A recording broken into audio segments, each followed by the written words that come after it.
Ladies and gentlemen, somebody's gotta stop Big Dick O'Shea because he's running his mouth, crashing out on people on Twitter and making himself look like a bit of a loser. I'll get to why that is exactly, and I think also, as you can see from the title of this video, he never should have left the WWE because there's something horrible about the WWE for most of the time. They micromanage everything that you do on TV, even on social media. For some people, it's absolutely horrible because it keeps them in a cage and it doesn't allow people to show their true potential. But then for people like Cesaro, for example, or Kalisto, Mr. Lucha Things, or Mr. Ricochet, who's not great on the mic, to say the least. Here's a video of Ricochet from 20 million years ago when I was just a child. Tonight I got Chuck Taylor. This is like our 15th million time wrestling. He's beat me a couple times, I beat him a couple times. But I think tonight I'm going to get this. I think I'm going to pull it out. I mean, we've wrestled all over the world.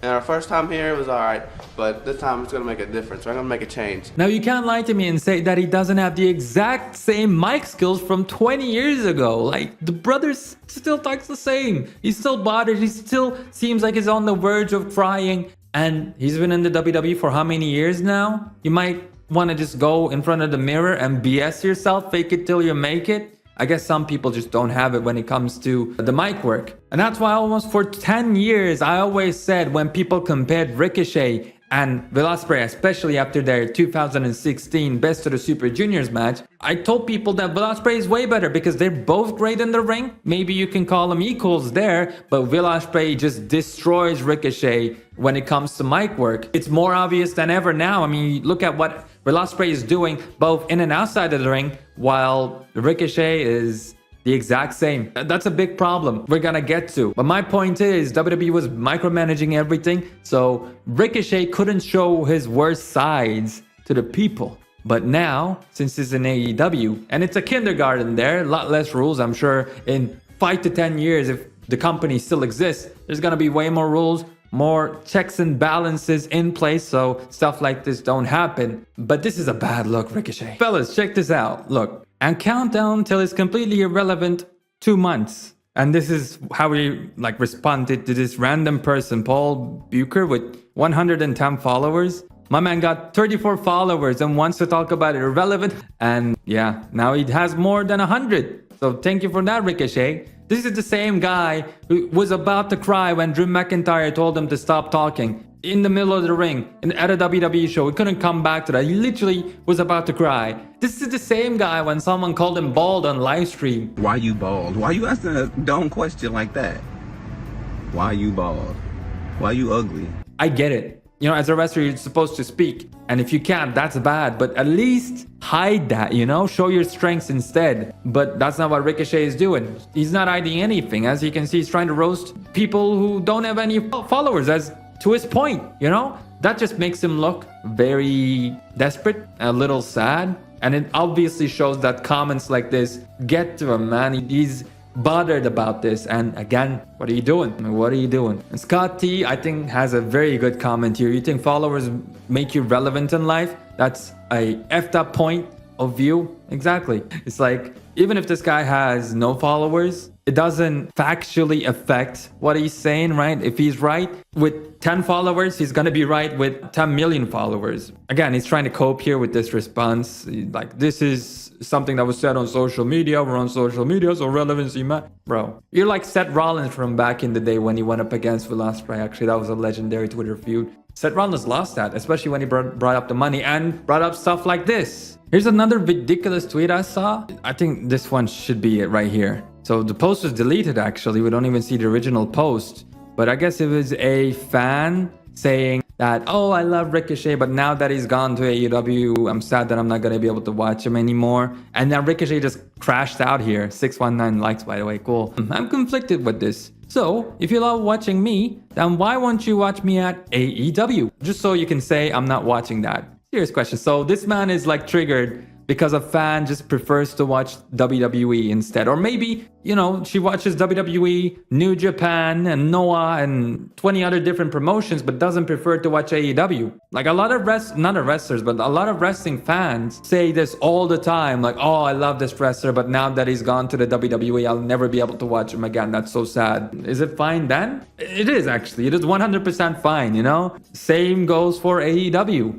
But again, Ricochet responding to a fan on Twitter like you are making yourself just look embarrassing. And someone tried to reason with him, tried to bring him to the logical side. He's saying, I don't think she was trying to diss you, bro. I think it was just that maybe AEW isn't for her, but she likes you enough to keep up with what you're doing. And then he says, but doesn't like me enough to watch my actual matches? Just enough to only watch the highlights?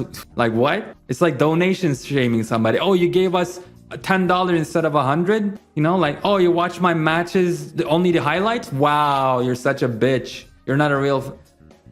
What is the logic in this? Mr. Highlight of the Night. You literally were calling yourself that. You're literally Ricochet. The last relevant thing you've done was do a like front flip to Velveteen Dream, rest in peace, by the way. You've also done like the Adam Cole spot, right, where you got super kicked. All of those are highlights because mister, you cannot speak on the microphone at all. You don't have a character. You have nothing else. Literally nothing else for people to connect to. You've been in the WWE for what? I guess close to a decade, and you've not learned a thing. Only at the very end of your run, you were trying to work on your mic skills. And then instead of doing that, instead of getting character, you just relied on what you've always been relying on for the past 10, 15 years at this point, doing the same exact thing that you've been doing. I mean, sooner or later, that's going to run out, my friend. Just to give some random examples, you look at Gunther and you look at how much he's changed in the past 10 years, only maybe the past 2-3 years. You look at Randy Orton, right?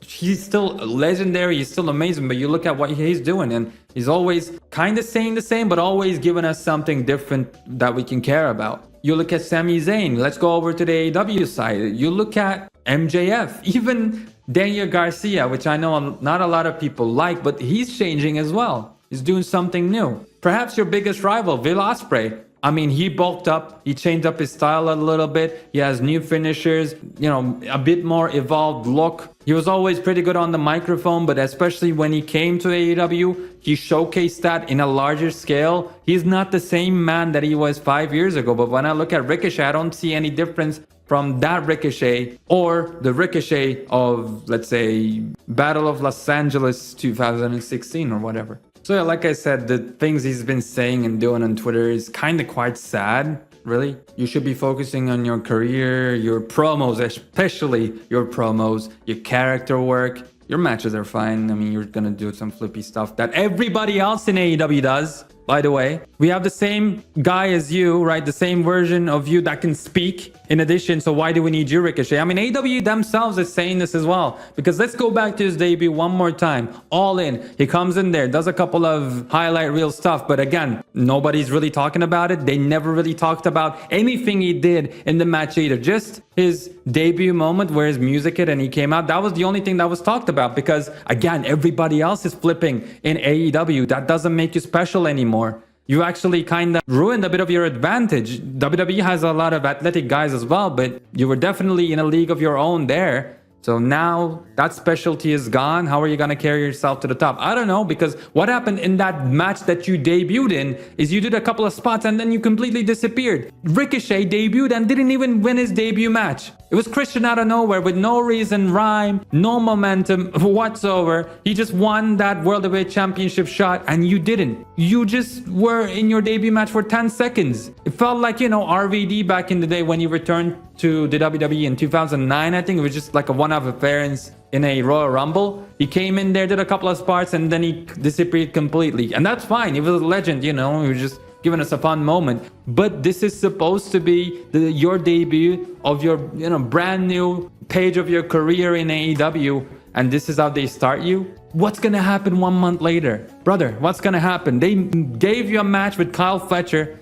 which I'm sure he's a very talented wrestler. I mean, he is a talented wrestler. I think he's cool. I think he has a lot of potential. But in the eyes of us, he's definitely not on that level of a main eventer. He's a bit of a low card guy with, again, a lot of potential. But the problem is, Ricochet, this new star coming in, has a match with Kyle Fletcher that lasts, what, 20-25 minutes? It felt like it might be longer or shorter than that. I don't really care. but you were struggling, huffing and puffing. You were actually out of breath, looked a little bit out of shape, in ring shape, by the way, not in terms of body. And like you were barely able to beat Kyle freaking Fletcher. I was gonna say that one fast 3 times, but I can't even say it one time, properly. So it's like, let's say debuting Goldberg in AEW, then giving him a match against Santino Marella, and Goldberg cannot beat him under a minute, right? He actually struggles to beat Santino Marella. That's the image that they're giving you. That tells me that they don't see you as a star, or even if they do, they have zero idea how to book you as a star. And looking at AEW's track record with many people, I think I know what the correct answer is. Ricochet, after doing the Velospray match,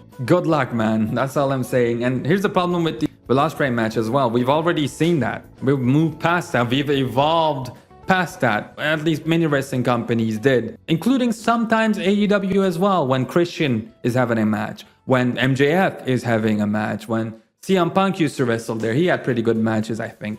Hell, people like Swerve and Hangman, they've evolved past just flipping and doing nothing else instead of, telling a story. And I know some of you will say, he just came in, it's been less than a month since he debuted? Chill. Which is a decent argument. Kenny Baum likes that argument, for example. But the problem with that is, you look at Chris Jericho's debut in the WWE. You only get to debut once.